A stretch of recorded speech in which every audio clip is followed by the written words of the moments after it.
എല്ലാവർക്കും നമസ്കാരം. ഇന്ന് പറയാൻ പോകുന്നത് എന്നെപ്പോലെ നിങ്ങൾക്കും സ്വപ്നങ്ങളും ലക്ഷ്യങ്ങളും പ്രതീക്ഷകളുമൊക്കെ ഉണ്ടാവും. അപ്പോൾ ഇത് നമ്മൾ ആരോടെങ്കിലും പറയാമോ? പലരും പറഞ്ഞു കേട്ടിട്ടുണ്ട്, മറ്റുള്ളവരോട് പറയുമ്പോൾ അത് നടക്കില്ല. എന്താണ് ഇങ്ങനെ സംഭവിക്കുന്നത് എന്ന് ചോദിക്കാറുണ്ട്. ഇനി നിങ്ങൾക്ക് പറയാൻ നിർബന്ധമാണെങ്കിൽ കുറച്ച് കാര്യങ്ങൾ പറഞ്ഞു തരാം. എൻ്റെ ഒരു അഭിപ്രായത്തിൽ പറയുകയാണെങ്കിൽ, നമുക്ക് നമ്മുടെയൊക്കെ ഈ പ്രായത്തിൽ, നിങ്ങളുടെ പ്രായം എത്രയാണോ ആ പ്രായത്തിനിടയ്ക്ക് നിങ്ങൾക്ക് കിട്ടിയ സുഹൃത്തുക്കൾ, അല്ലെങ്കിൽ നിങ്ങൾക്ക് കിട്ടിയ നിങ്ങളുടെ പേരൻസ് സപ്പോർട്ട്, അല്ലെങ്കിൽ മറ്റ് സഹോദരന്മാർ, അപ്പം അവരുടെയൊക്കെ സപ്പോർട്ട് ഈ കാലയളവിൽ എത്രത്തോളം നിങ്ങൾക്ക് കിട്ടിയിട്ടുണ്ട്? നിങ്ങളുടെ സ്വപ്നങ്ങളോ ചെറിയ ചെറിയ ആഗ്രഹങ്ങളൊക്കെ അവരോട് പറഞ്ഞപ്പോൾ അവരെന്താണ് നിങ്ങൾക്ക് ഇതിനു മുമ്പ് തന്ന സപ്പോർട്ട്? അതിനെ ഒന്ന് വിലയിരുത്തിയതിന് ശേഷം ഇനിയുള്ള സ്വപ്നങ്ങളും ലക്ഷ്യങ്ങളും അവരോട് ഷെയർ ചെയ്യാം. അവർ നിങ്ങൾക്ക് വഴികാട്ട എന്ന് നിങ്ങൾക്ക് ഉറപ്പുണ്ടെങ്കിൽ, അല്ലെങ്കിൽ അവർ നിങ്ങളുടെ സ്വപ്നങ്ങൾക്ക് വേണ്ടി അവരും ഫുൾ സപ്പോർട്ട് ചെയ്യുകയാണെങ്കിൽ, നിങ്ങൾക്ക് നിങ്ങളുടെ സ്വപ്നങ്ങളെ അവരോട് പങ്കുവയ്ക്കാം. അപ്പോൾ ഈ കാലയളവിനുള്ളിൽ നമ്മൾ മനസ്സിലാക്കിയ സുഹൃത്തുക്കൾ, ബ്ലഡ് റിലേഷൻ ഒക്കെ എല്ലാവരെയും മനസ്സിലാക്കിയിട്ട് വേണം നമ്മുടെ സ്വപ്നങ്ങളും ആഗ്രഹങ്ങളും ലക്ഷ്യങ്ങളുമൊക്കെ അവരോട് ഷെയർ ചെയ്യാൻ. ഇനി ചില ആൾക്കാരുണ്ട്, നമ്മൾ മനസ്സിലാക്കി വെച്ചവർ തന്നെ പറയാം.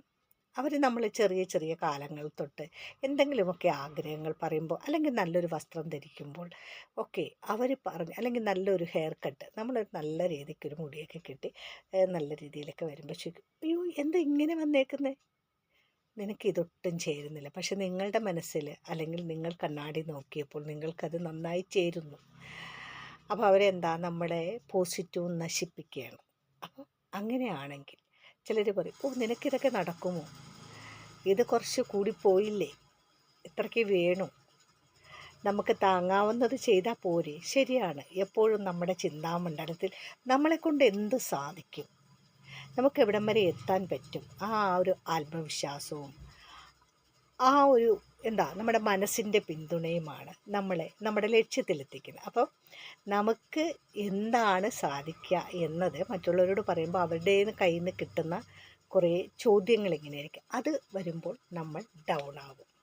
നമ്മൾ എടുത്തു വെച്ചിരിക്കുന്ന ആ ഊർജ്ജമൊക്കെ പോകും. അതായത് നമ്മുടെ പോസിറ്റീവ്, നമ്മളിത് കിട്ടണം, ഇത് നേടിയെടുക്കും എന്ന് പറയുമ്പോൾ അതിനെ ഈ ഒരു നെഗറ്റീവ്സ് വന്നു വീഴുമ്പോൾ നമുക്കതിലേക്ക് മടിയുണ്ടാകും. പിന്നെ നമ്മൾ എത്ര ശ്രമിച്ചാലും നമ്മൾ ആ ഒരു ലക്ഷ്യത്തിലെത്താൻ സാധിക്കില്ല. പിന്നെ അതുപോലെ കഠിന പ്രയത്നം ചെയ്ത് ഓവർകം ചെയ്ത് ഇത് ഞാൻ സാധിച്ചെടുത്തിരിക്കും എന്ന് വിചാരിച്ച് ഒരുപാട് കഠിനാധ്വാനം ചെയ്തെങ്കിൽ മാത്രമാണ് നമുക്ക് അത് സക്സസ് ആയി കിട്ടുള്ളൂ. അപ്പോൾ അത്രയും റിസ്ക് എടുക്കേണ്ട ആവശ്യമുണ്ടോ? അതുകൊണ്ട് വളരെ ശ്രദ്ധിച്ച് ഈ കാര്യങ്ങൾ, നിങ്ങളുടെ സ്വപ്നങ്ങൾ, അത് മറ്റുള്ളവരോട് പങ്കുവയ്ക്കാൻ പാടുള്ളൂ കേട്ടോ. കുറച്ച് കാര്യങ്ങൾ കൂടി പറഞ്ഞു തരാം. സ്വപ്ന സാക്ഷാത്കാരം എന്ന് പറയുന്നത് ഒരു വ്യക്തിയുടെ ജീവിതത്തിലെ ഏറ്റവും വലിയ സന്തോഷം നിറഞ്ഞ നിമിഷമാണ്. ആ നിമിഷം നമുക്ക് കിട്ടുമ്പോൾ നമ്മൾ ഈ ലോകം തന്നെ കീഴടക്കിയ ഒരു പ്രതീതി നമ്മുടെ ഉള്ളിൽ ജനിക്കുന്നതാണ്. എന്താണ്, സന്തോഷം കൊണ്ട് നമുക്ക് ഇരിക്കാൻ പറ്റില്ല എന്നൊക്കെ പറയും. പക്ഷെ വെറുതെയാണ്. നമ്മളിത് പിടിച്ചടക്കുമ്പോൾ, നമ്മൾ വിചാരിക്കുന്ന സ്വപ്നം നമുക്ക് സാക്ഷാത്കരിച്ച് കിട്ടുമ്പോൾ നമ്മൾ കിട്ടിയോ, ഇതെനിക്ക് കിട്ടിയോ എന്ന ഒരു ചിന്തയായിരിക്കും മനസ്സിൽ. അല്ലാതെ നമ്മളിത് പിടിച്ചടക്കി എന്ന് ഓർത്ത് നമുക്ക് ആഹ്ലാദിക്കാൻ പറ്റില്ല. ശ്രദ്ധിച്ചോളൂ നിങ്ങൾ. ഇല്ലെങ്കിൽ സ്വപ്നങ്ങൾ സാക്ഷാത്കരിച്ചവർ ഇതൊന്നും പറയണം കേട്ടോ, കമൻറ്റ് ചെയ്യണേ. ഞാൻ പറയുന്ന സത്യമല്ലേ? കാരണം എന്താണെന്നറിയാവോ, ഒരു നേട്ടമുണ്ടാകുമ്പോൾ മറ്റൊരു നേട്ടം നമ്മുടെ പിന്നാലെ വരുന്നുണ്ട്.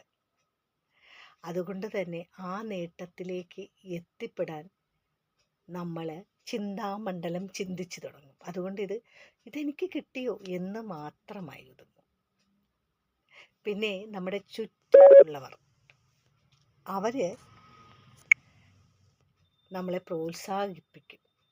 അല്ലെങ്കിൽ അതുവരെ തള്ളിപ്പറഞ്ഞവരെല്ലാം നമ്മോട് കൂടെ കൂടും. എന്നാലും നീ മിടുക്കിയാണല്ലോ അല്ലെങ്കിൽ മിടുക്കനാണല്ലോ എന്ന് പറയും. അത് നമുക്ക് കുറച്ച് സന്തോഷം കിട്ടും. അതുകൊണ്ട് സ്വപ്നങ്ങൾക്ക് വേണ്ടി കഠിനാധ്വാനം ചെയ്യുക. നിശബ്ദമായി, ലോകമറിയാതെ. ഇതാണ് ഞാൻ ഫസ്റ്റ് കാണിച്ചിരിക്കുന്നത്. ആരും അറിയാതെ കഠിനാധ്വാനം ചെയ്ത് ലക്ഷ്യത്തിൽ, സ്വപ്നത്തിൽ എത്തുക. എന്നിട്ട് ലോകമറിയട്ടെ. അവിടെ നിങ്ങൾക്ക് സ്വപ്ന സാക്ഷാത്കാരം ഉണ്ടാകട്ടെ. ഈ വീഡിയോ ഇഷ്ടമായെങ്കിൽ വളരെ വേഗത്തിൽ ഷെയർ ചെയ്യുക. പിന്നെ ഞാൻ പറഞ്ഞത് കറക്റ്റാണെങ്കിൽ കമൻറ്റ് ചെയ്യണം. അതുകൊണ്ട് ഒരിക്കൽ കൂടി പറയാം, നിങ്ങളുടെ ആഗ്രഹങ്ങളും സ്വപ്നങ്ങളും നിങ്ങളുടെ ഉള്ളിൽ വെക്കുന്നതാണ് ഏറ്റവും ഉചിതം. ഓക്കെ, മറ്റൊരു വീഡിയോയുമായി കാണാം. നന്ദി, നമസ്കാരം.